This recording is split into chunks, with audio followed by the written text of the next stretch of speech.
সেই সময়টা কি মনে পড়ে? সকালে মায়ের ডাকে ঘুম ভাঙতো। পকেটে হরিণ মার্কা ২টা ৳১ নোট কিংবা হাতে একটা টিফিন বক্স নিয়ে কাদা ভেঙে স্কুলে যেতাম। অনেক সময় বৃষ্টিতে কাপড়-চোপড় ভিজে যেত। বই খাতাগুলো তখন পলিথিনে মুড়িয়ে রাখতাম।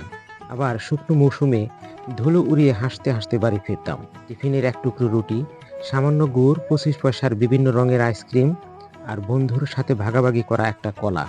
সেটাই ছিল সবচেয়ে বড় সুখ। বিকেলে মাঠে ফুটবল, গোল্লাছুট, লাড্ডু, কাবাডি, দাঁড়িয়ে বান্ধা, ঘামে ভিজে যেত জামা।